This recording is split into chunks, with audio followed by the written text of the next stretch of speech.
Hello, this is Kate from dailytarotgirl.com, and today I'm going to be doing a review of the Tarot of the Dream Enchantress. And this tarot deck, the artwork is by Marco Nizzoli, and it's a Lo Scarabeo deck, and it's published by Llewellyn. So I'm just going to start by showing you the backs of the cards. So they're really nice green backs, and I'm just going to go through the deck as I talk so you get a feel for the cards. So you'll notice right away that these cards don't have any writing on them, which is actually pretty cool. So there's the symbol of the suit up at the top and then the number at the bottom. And then the major arcana cards are Roman numerals, this is kind of tricky if you're just learning tarot. It can be, especially if you don't know Roman numerals, it can be kind of hard to know what's what.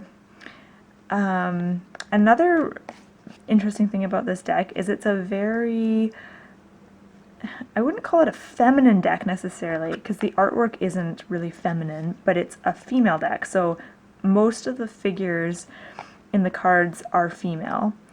There's only a few men in the cards, and they're usually just kind of like in the background. So all the major arcana cards are women, and I'll just show you some of them so you kind of get an idea. So this one is the Emperor, and the cards that are normally men in this deck that are women, they're all wearing these masks that completely cover their faces, which is really weird. And I have a really hard time, this one's the Hierophant, this one's the Fool, and I have a really hard time reading cards like this where the figures have these masks. I just find it so strange, like I just can't interact with the figures at all when their whole face is covered. It's just so bizarre, and I don't get a vibe for the card when it's like that. So that's one thing that really bothers me about this deck. And also the kings. All the kings are women, which is weird to begin with. And they're all wearing these horrible masks. This one's actually pretty cool. I like this card. But they're all like totally covered, and I find the kings impossible to read for that reason. Maybe other people find this really cool, but I don't like it. It doesn't work for me. Okay, so go back to the deck. So yeah, so it's a very female deck, lots of women characters in here, and it's also a very, I don't know if mystical is the right word, but there's lots of dragons and fairies and angels, mermaids, that kind of a thing. So that's pretty cool. I quite like the artwork. And I like the fact, and this is going to sound weird, but I like the fact that there's lots of nudity in this deck. So there's all kinds of naked water nymphs and topless fairies and topless harp players and that kind of a thing, which I appreciate that kind of a thing in a deck.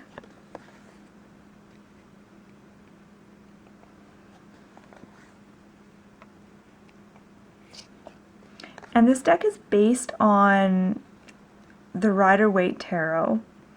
However, the cards, I mean, you really can't say that it's, you know, a Rider-Waite clone, because the cards in a lot of ways are very different from the traditional symbolism. And I have a few cards to show you as an example. So here's the Ten of Cups, and normally in the Rider-Waite deck, this picture shows a family looking at a house, and there's like, I think there's a rainbow or something in the sky. And so here we've got some little figure, half octopus person, just rocking out on this sea anemone thing. I mean, who knows what's going on there, but very different from the traditional symbolism. And here we've got Eight of Swords. And so this is, you know, again, the Eight of Swords in a Rider-Waite deck is a picture of a woman. She's blindfolded and she's surrounded by a bunch of swords. So this is, again, very different. So the symbolism in a lot of these cards is different, and you might not immediately recognize the card. So it can be fun, like if you've been doing tarot for a long time, it can be fun to kind of be challenged that way. This one's Nine of Cups. This is actually one of my favorite cards, but again, it's very different from the Rider-Waite deck in terms of imagery and symbolism. And this is, again, another one of my favorite cards. Ten of Swords, and she's slaying a dragon.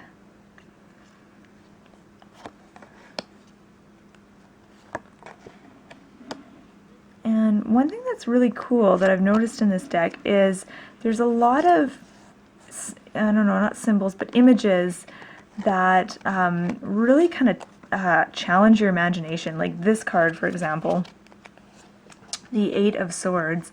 There's this weird thing on the wall, and I can't figure out if it's like part of a tree or is it an ear. But when you gaze at it, it really it really lets your intuition come out. And there's plenty of other cards that have this as well. I'm just gonna find one to show you as an example.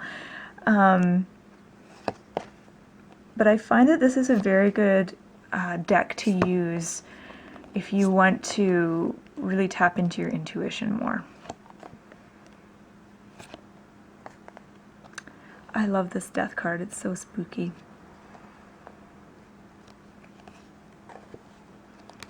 High Priestess.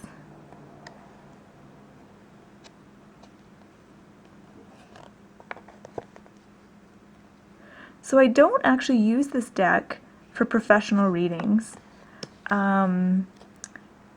mainly because there's so much nudity in the deck, and I know some people get all giggly and excited about nudity in tarot. I remember doing a reading for a group of my friends once, and I used the Druidcraft tarot, and there's, I think it's the Hangman. It's a naked guy hanging in a tree, and my friends just got like so they were just like cracking up over this card, and they still talk about it. They're like, "Oh, do you still have that tarot deck with the naked guy in it?" So because of that, I don't use this deck for professional readings. I use it basically just when I'm doing readings for myself. And this is a really good deck to use for creative writing exercises too. I mean, I guess you could say any tarot deck is good for that, but this one particularly I like to use a lot for creative writing.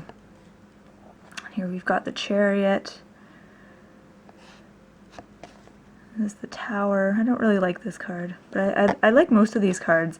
And I've had this, I can't remember if I said this already or not, but I've had this deck for about 4 years, and it's one of those decks that I keep coming back to. A lot of the time I'm kind of guilty of buying a tarot deck, getting all excited about it, and doing a review where I rave about it, and then I kind of lose interest in it over the years. But this deck, this is one of those decks that I've you know, put away for a while, and I always go back to it. I always get it out again. I find this deck such a fascinating deck, and I always come back to it again and again. So that really says a lot, that this deck definitely holds my interest. Some of the cards don't make a lot of sense, but like I said, it's always a challenge to read with cards that are a little bit different than your standard Rider-Waite-Smith imagery. So I highly recommend this deck. I love it. It's one of my favorite decks, and it's a deck that's very, I feel like it's a very unique deck in many different ways. And yeah, I really like this deck, and I feel honored to share it with you today, and I definitely highly recommend it. So I hope you found that review helpful. My name is Kate, and if you enjoyed this review, you can check out my site at dailytarotgirl.com, where I've got lots of other different reviews on tarot and oracle decks. So thank you so much for watching.